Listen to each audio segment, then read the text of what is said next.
Meu nome é Dinólia Oliveira, o nome do meu canal é Dinólia Oliveira. E hoje eu quero conversar com vocês, pedir a opinião de vocês e em alguns assuntos faça os seus comentários nesse vídeo sobre essa questão que eu vou abordar hoje na nossa vida, no nosso país, nos dias de hoje, nossa situação social, religiosa, espiritual. Então, resolvi fazer esse vídeo para fazer você pensar um pouco nessa situação em que vivemos nos dias de hoje e relembrando a passagem de Jesus Cristo aqui na Terra, né? Como um de nós, Deus conosco, como um de nós. Acredito firmemente que Jesus Cristo é Deus, como um de nós, e veio para nos ensinar a como viver melhor, né? Em meio a essa massa de multidão que vive correndo atrás de dinheiro, fama e poder. E foi o que Jesus veio na sua missão aqui na Terra, nos mostrar o caminho de volta para Deus, depois que virarmos pó. Qual é o caminho de volta para Deus depois, na nossa passagem aqui na Terra? E nada mais interessante do que o Evangelho. O Evangelho é nosso manual de vida. Então o Evangelho nos dá muitas respostas para várias situações injustas que a gente vive nesse meio social, meio político e o meio religioso. Meio familiar também, meio familiar de todas as formas que a gente pode entender. Então, a Igreja Católica dispõe para nós, eu sou católica, né? Dispõe para nós um tempo litúrgico.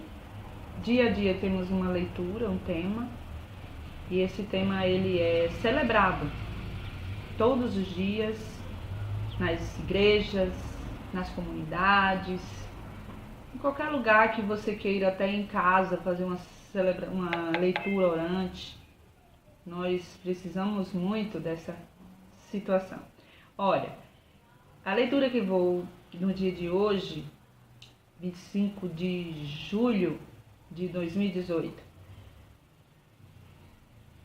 a leitura de Mateus, capítulo 20, e os versículos de 20 a 28. A mãe dos filhos de Zebedeu, com seus filhos, aproximaram-se de Jesus e prostou-se para lhe fazer um pedido. Ele perguntou: "Que queres?"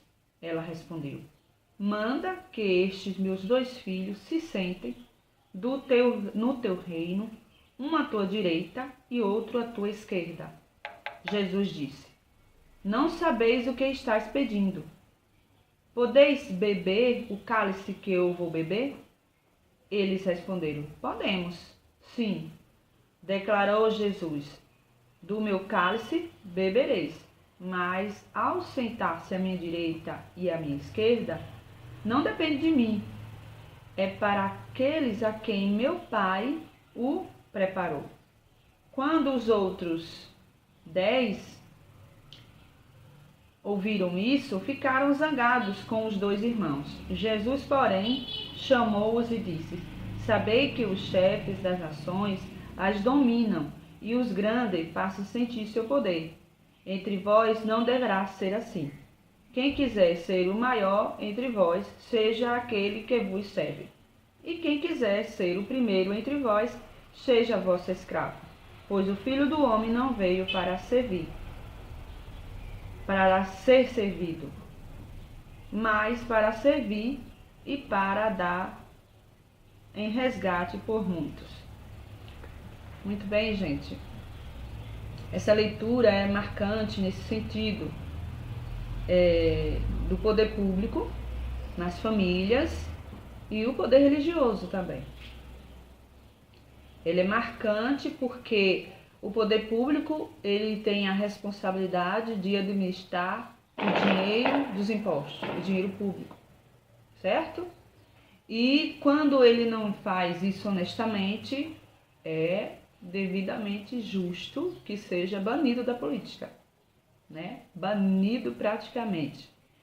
Tanto os sacerdotes e os pastores, quando praticam alguma injustiça, como o desvio de dinheiro, do dízimo, ou práticas ilícitas de acordo com o seu voto de castidade, o seu voto de honestidade, em vários sentidos, na pregação da Bíblia, a honestidade no que prega a Bíblia também. É bastante justo ele ser retirado do seu posto por cometer alguma injustiça. Nas famílias também é bastante justo ter uma advertência ou possivelmente uma separação por abuso de poder dentro de casa. Abuso de autoridade, abuso de menores como as crianças.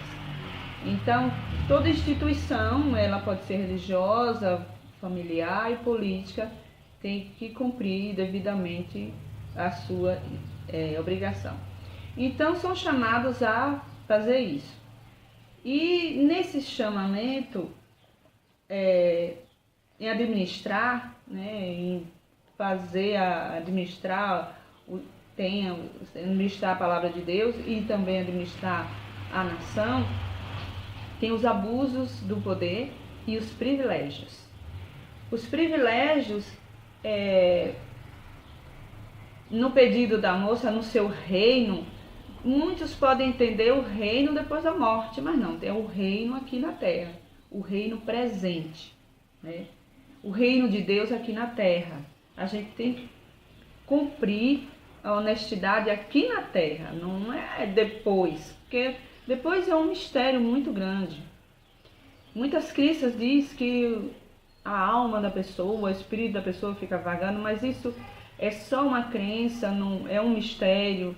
É muito importante a gente depois comentar, falar sobre isso. Sobre o privilégio de uma direita, outra esquerda, não se deve nem a políticos esse privilégio, nem a políticos. E muitos políticos não querem misturar a palavra de Jesus com a dele, para não derrubar o seu posto, porque Jesus derruba mesmo o seu posto, o posto de privilégio. Porque, olha, Jesus veio para os pobres, ele não veio para os poderosos. Ele foi totalmente contra os sacerdotes da sua religião. Chamaram de hipócritas, né? Então Jesus veio para salvar os pobres, para ajudar os pobres. Então, se muita gente não pode ter saúde, assim, tipo, tem o SUS, né? Para pobre, mas com muita dificuldade. Eu mesmo, para fazer uma raspagem no meu olho, eu tenho 53 anos, tenho carninha no olho. Para eu fazer uma raspagem no meu olho, eu tenho que esperar uma vaga, hoje em dia, uma vaga, um sistema que fizeram aí esqueci até o nome, tipo a fila, vou esperar a vaga. Por exemplo, meu município fica a 230 km da capital e tem muitos outros municípios esperando essa vaga também na capital, porque no meu município não tem especialistas, né? Então, os políticos têm o privilégio de ter tudo pago para eles.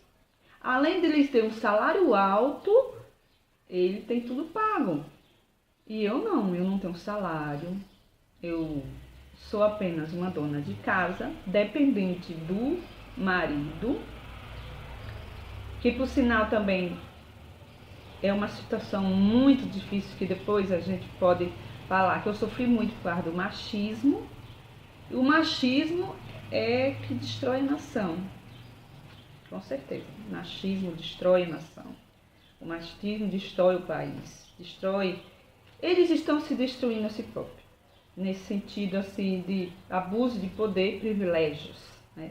Tanto na família, como nas religiões e como também na política. Ele quer ter os seus privilégios. Então, gente, privilégio, Jesus veio para abolir isso aí. Em vez de você querer ser o primeiro, ter seus privilégios, que seja o servo de todos.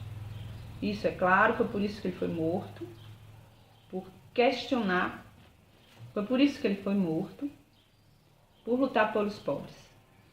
Espero que você meditando, orando a cada dia o Evangelho, porque o Antigo Testamento é uma história da manifestação de Deus.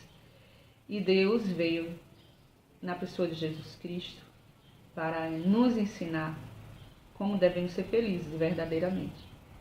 E politicamente e espiritualmente, Jesus foi um ativista, um comunista, ele foi um perfeito lutador pelos pobres e por isso ele morreu.